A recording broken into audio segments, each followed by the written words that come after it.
As Steffi said, I am Brandy O'Neill. I have the blog Nutmeg Nanny. I blog about food, travel, lifestyle, and yes, I am crazy obsessed with my houseplants and my cats. If you want to talk about those things later, please find me. I will talk all day and night about them. But today, sadly, I am not here to talk about those two topics, although that would be super fun. I'm here to talk to you about mental health, which is probably a little less fun than cats and houseplants.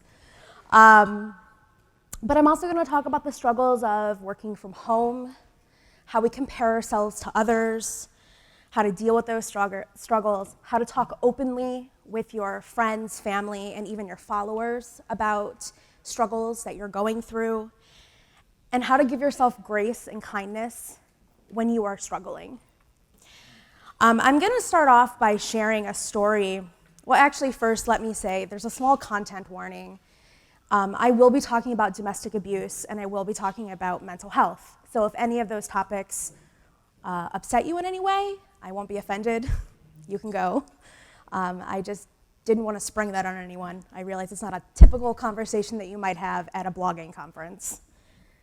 So I'm going to start off sharing this story. It's a huge part of my life. And I'm standing here realizing how horribly vulnerable this makes me feel. Shit, I said I wasn't gonna cry, damn it. But I wanna share stories like this because I think it's really important to know that everyone goes through trauma, and it's important to share that because I'm not ashamed of the person that it's made me, and I wanna let people know that they're not alone. So, sorry, that was horrible. When I was 21, I was absolutely positive that I had met the man of my dreams. Our first date was the day after Valentine's Day. I talked to him the entire 2-hour drive home after he dropped me off. We went from first date to serious couple in 12 hours. We were together every weekend, all night on the phone. We would fall asleep together on the phone. And this was pre-unlimited minutes. So this was like major bills that I was racking up talking to this guy. And I thought that it was perfect. And I was in love, and it felt great. And then it completely changed. I still don't actually remember the first time that he hit me. And everyone thinks, like, how could you forget something like that? I don't know, but I did. And, you know, people say that they would leave the first time anyone ever does that to them. And for many of you, like, that's true, you would. And for some of us, you wouldn't. And I remember waking up one day and realizing that this was my life. There was no way of leaving. I felt alone. I was hopeless. I was cut off from the world. I was no longer allowed to speak to my best friends. I wasn't allowed to have a job, so I had no money. And nothing I could do could make him happy. And he controlled every single aspect of my life. And he went from being loving to being cruel and manipulating. And nothing I did was ever right. I couldn't cook, which I think is hilarious because now I'm a food blogger. So screw you. I couldn't buy the right gifts at Christmas. I, couldn't walk up the stairs correctly. Everything I did was wrong. And I thought that if I just tried hard enough, like, I could make him happy and all of this stuff would stop. And spoiler alert, you could never make a person like that happy enough. And I thought, he's stressed at work. As soon as the stress dies down, it'll get better. Or, you know what, he got laid off from his job. And as soon as he gets another job, everything will be fine. And nope. It was never fine. And I know a lot of you maybe are thinking, like, how did you miss so many red flags before you got in that deep? I was even engaged to the guy, so I got in like really deep. And I don't know, I guess my childhood has a lot to do with it. My desire to be loved, my extreme people-pleasing personality, and the fact that I didn't think anyone else could love me. And abusers don't start off abusing you. You don't go on a first date and they punch you in the face. You would leave. It's slow and it's methodical. And once they have you controlled, they control you with money, with thoughts, with feelings, and it's not easy to get out. But the good news is I did. And I started realizing I had a support system of people all around me that if I just asked for help, they would help me. So I planned a day when I knew he wasn't going to be home. I called a friend. I literally packed everything I owned into my car and her car, and I ran away. And I was petrified. I was scared he would find me. I was worried that if he found me, he would kill me. And when I met my husband, I once told him that he saved my life.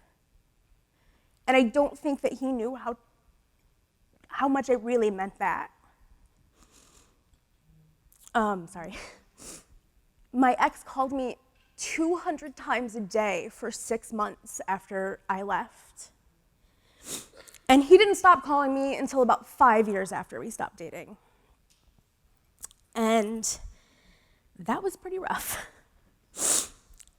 Eventually I learned that if I made jokes about the whole thing, it made it feel a hell of a lot less severe. This is when I learned that humor is most definitely my coping mechanism. And if you can laugh through the pain, it's not really that bad. Plus, who doesn't love a good, bad joke in times of grief and depression? And if you're into the whole dark comedy thing, we can be friends. And I got through 10 years of never dealing with my past relationship and how it truly affected me until I started having issues sleeping a few years ago. I would wake up panicked because I ran into my ex in a dream. He kept finding me no matter how far I pushed him into the back of my brain. I literally didn't want to sleep because I didn't want to dream of him. And I joke that he was the Freddy Krueger of my actual life. He didn't have scissor hands, but he was equally as horrible. I once froze in fear because I was on a train and I thought that I saw him. And I couldn't move. I couldn't breathe. When people say in times of stress or anxiety, there's fight or flight. And there's also a one that they consider now, it's called freeze. And it's very common in trauma victims. It's where they absolutely can't do anything. They zone out, they freeze, they can't. The part of their brain shuts down, they go to another area, and that's what happened to me. And I knew that that was the worst feeling. I hadn't felt that panicked and that anxiety in such a long time. And that's when I knew that it was time to actually maybe get some real help because apparently the jokes weren't cutting it. And I just wanted him gone. This man deserved no more room in my brain. So I went to therapy.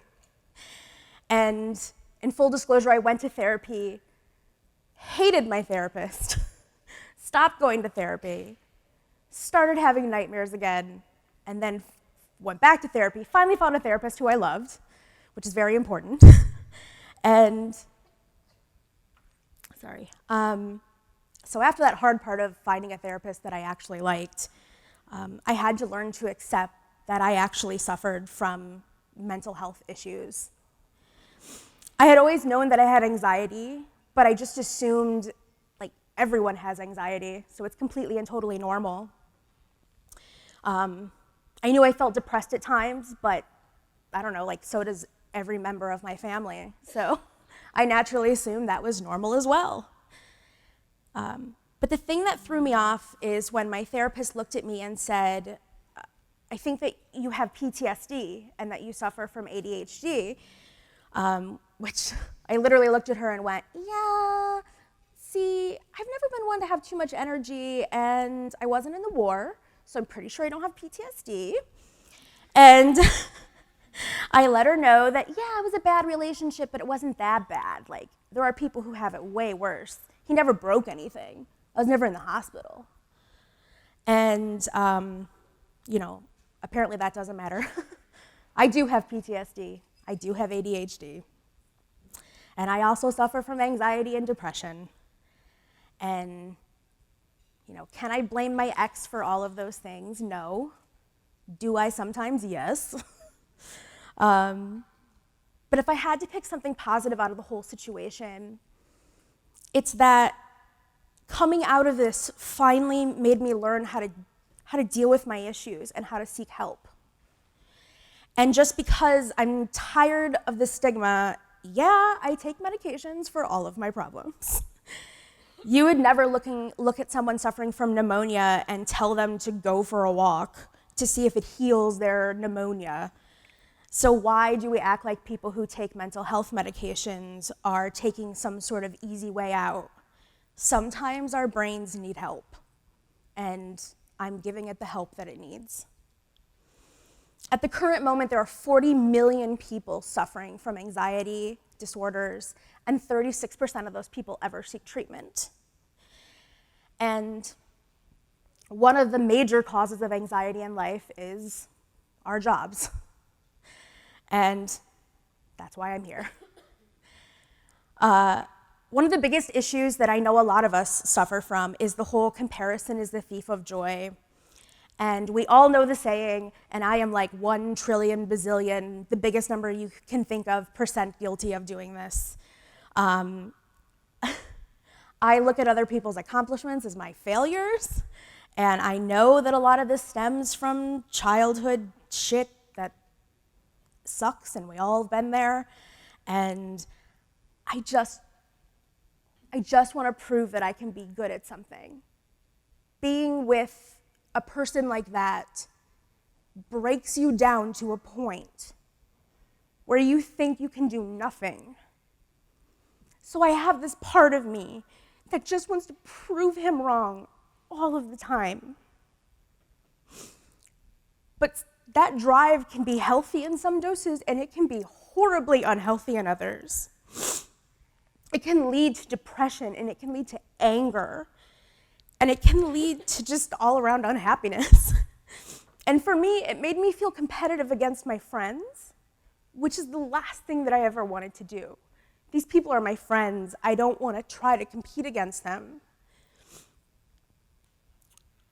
And when you've been told your whole life that you fail, it is hard to not want to prove yourself. I work weekly in therapy to remind myself of this. And I know I'm not the only one, sorry guys, I should have brought a freaking Kleenex,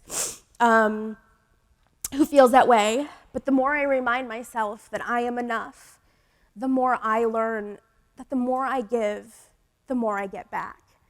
And for a long time, when people said that to me, I was like, that is just not true. You have to hoard it all in yourself because there's not enough for everyone. And it's not true. There's enough for everyone.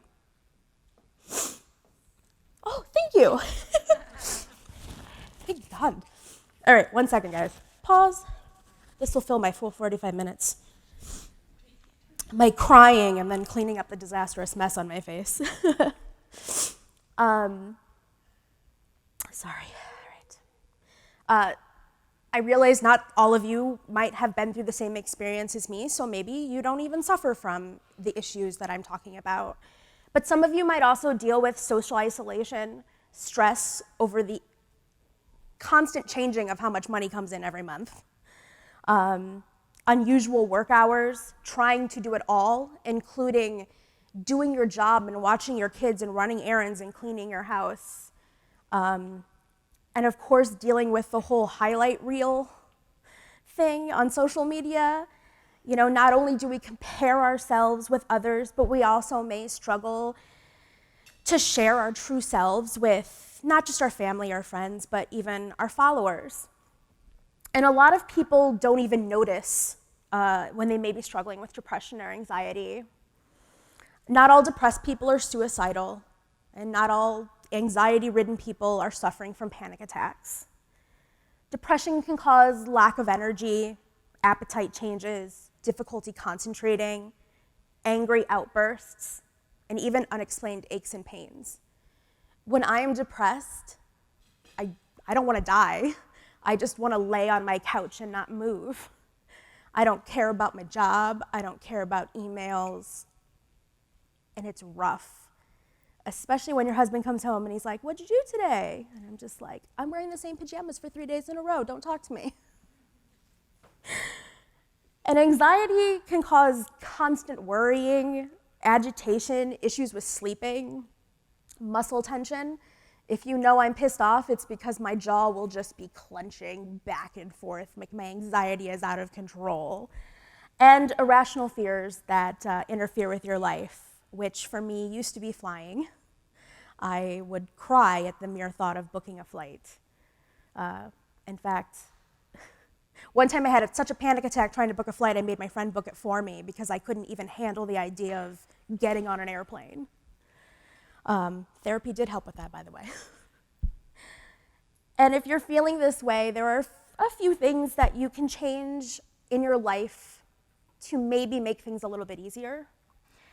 Setting a routine for your business, which can include just having working hours or setting boundaries. Just because you work from home doesn't mean that you need to be available 24/7. And I feel like a lot of people think that they need to prove themselves that they're working from home and that they're actually working. And no, set some boundaries. Delegate tasks that you hate doing. I had a long conversation with this about someone yesterday, and it's hard to let go and give control of your business to someone else, but if you really hate doing something, why are you putting the stress on yourself? Making sure to maintain contact with friends, and actually taking care of yourself, which means that just because you work from home, it doesn't mean that you shouldn't shower and maybe get out of your pajamas like every once in a while. I mean, I will say that I work in my pajamas like most of the time, but it is kind of nice sometimes to put on like real clothes. If you're feeling this on a much deeper level, it may be time to actually take care of yourself by seeking out a therapist. And it can be super scary to find a therapist because you might walk in and really not like someone. Like I said, I hated my first therapist, and I didn't know how to get out, so I just ghosted her like I was an 18-year-old on Tinder. She just kept calling, and I was like, delete. I'm never gonna tell her why I'm not coming back. And you know, I have also found out that therapists don't take it personal if you don't like them because they're all different and they all work in different ways. So if you go to therapy and you don't like your therapist, go find a new one until you find someone that you like, because eventually you will. And yeah, sorry. I forgot I had slides, guys. All right, hold on. All right, here we go. I'm in my speech with my notes and I don't have my slide up.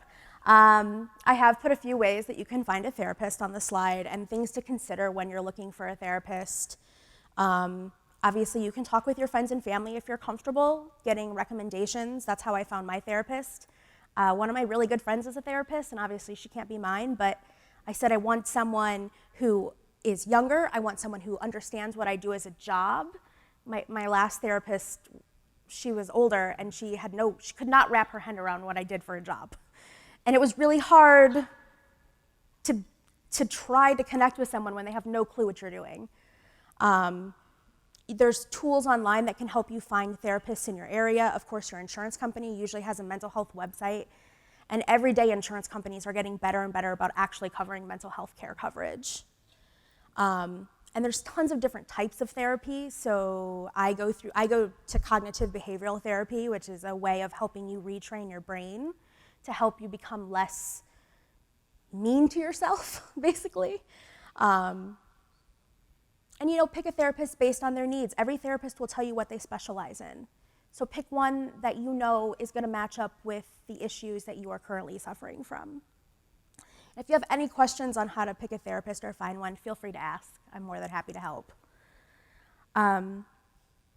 So when I started going to therapy weekly, I decided that it was time to actually start publicly sharing my issues. I'm not ashamed of therapy. I wanted the world to basically know that I love going to therapy. It happens every Thursday, and it is my favorite part of the whole week. And I felt like by keeping it a secret, I was keeping the stigma going. I'm not ashamed that I get help, and I don't think anyone should be. And I don't want to keep that shit all balled up inside because sometimes it's really nice to talk out loud about stuff. And I share it with my audience. I share my lows. I talk weekly about going to therapy. Everyone knows my life is not perfect. And my audience likes that I don't hide that. I don't pretend to be someone I'm not. And I also found that I had an entire support system of people that I didn't know existed when I started talking. I normally share on Instagram stories, and I have people who have followed me for years who will come up and say, not come up, but slide into my DMs, and say things like, the way that you talk about therapy makes me want to go and see a therapist. Like, you're so not ashamed of going to therapy. I'm not. There's nothing to be ashamed of. It's a thing I do, and it helps every single person I've ever talked to who's gone to therapy. And admitting your struggles is not a sign of weakness. And I realize that for a lot of us, it's our job to appear perfect, but our lives are not perfect. And I don't think that we need to carry on that whole game of only sharing things that are great, because sometimes life really sucks. And sometimes it's really nice to connect with other people who might understand that. And of course, you're not forced to share anything that you don't want to share.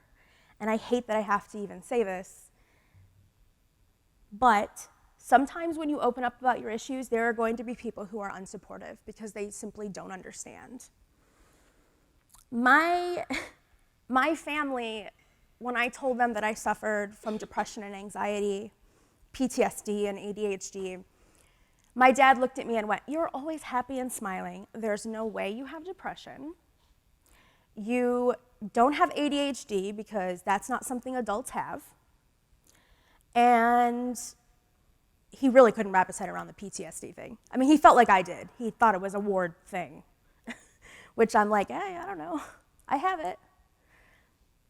And it sucks when people so close to you aren't supportive.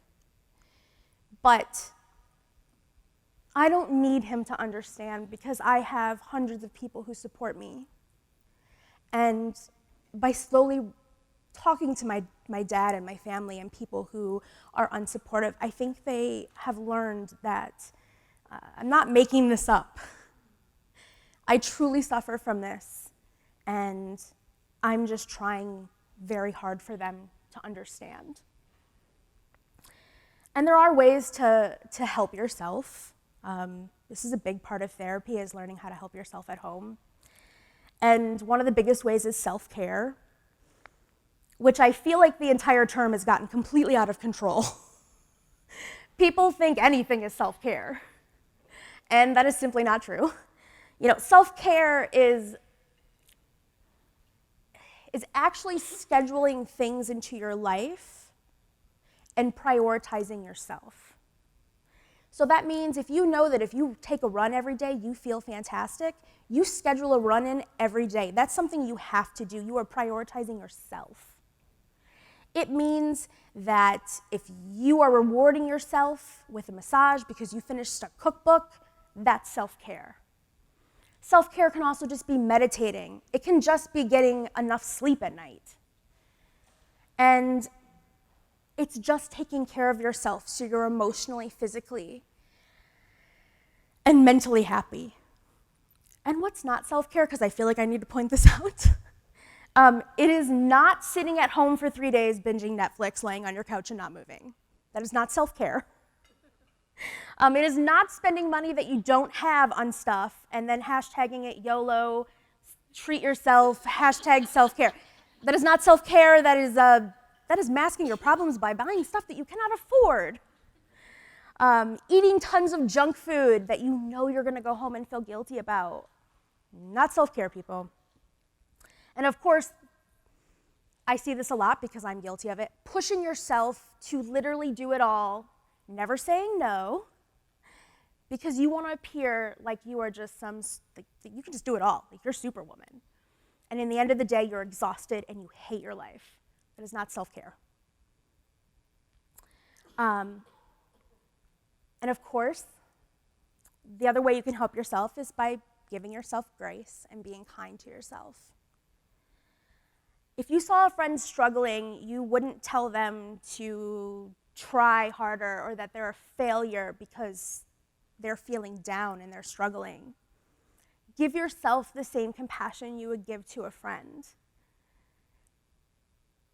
I love my friends and I am their cheerleader, and it's so hard for me to learn to be my own cheerleader. In fact, giving myself grace was one of the biggest things that I learned from therapy. People who suffer from depression and anxiety often believe the thoughts that enter their brain. Depression and anxiety has a really evil way of weaseling in and telling you stuff that is simply not true. And when I feel like that, it's important for me to stop and breathe, give myself a reassuring thought, and know that I'm gonna be okay. And eventually, over a lot of time, you can retrain your brain to not have such severe actions and thoughts in social situations. The therapy term for that is correcting thinking errors, which is kind of what I like to think. It's kind of fun to know that I can correct my brain when I tell myself I'm an idiot, and then I say, you're not an idiot. You simply forgot something and you are human. That also means that if you're sick and you didn't finish your to-do list because you were sleeping, you didn't fail. You took care of yourself. It means that if you're stressed out and you're anxious and you can't figure out what's wrong and you have so much work to do, maybe you need to learn how to say no. And maybe you need to know that the way that you're feeling isn't because you really can't do it all, it's because you literally took too much on. And I realized that this speech was probably pretty heavy by the quietness in the room. And mental health illness is prevalent in all of society. And seeking help and going to therapy is a tool. It's a lifestyle. It's small, tiny changes that go towards the right direction. And there's no failing therapy. You just go every week and you just try harder every day. And I feel like I have to say this, but just a reminder, you cannot rub an essential oil all over you or go for a long walk and your mental health illnesses will go away. Dear God, if I hear that again. Sometimes you need professional help and it's okay. And I'm not ashamed that I suffer from mental health issues, and none of you should be either. And know that every single one of you are loved, and nobody should be silently suffering. Okay, I'm done. If you have any questions, I'm happy to talk or answer them, or if you want tips on how I calm my anxiety or how I can tell when my depression is spiraling out of control, because sometimes I can't tell, I'm happy to give tips. Someone ask a question, dear God. If I could offer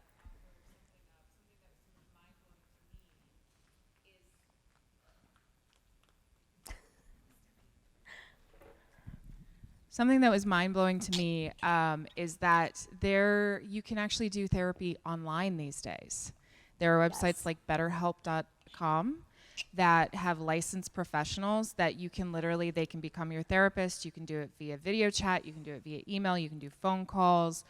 I am a very busy person as a co-founder of Mediavine, and you know, a lot of people know this year that my father is dying, and so I immediately started therapy because that's a hard thing to deal with.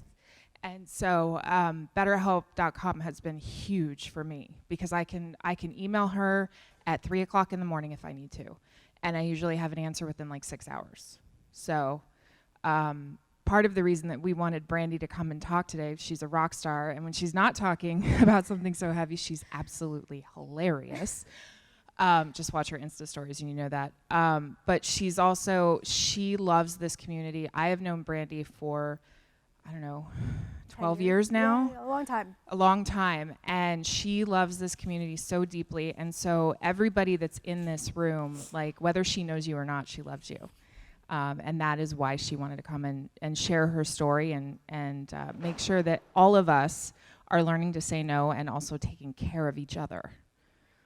So Yes. thank you for that, Brandy. Please take care of yourself.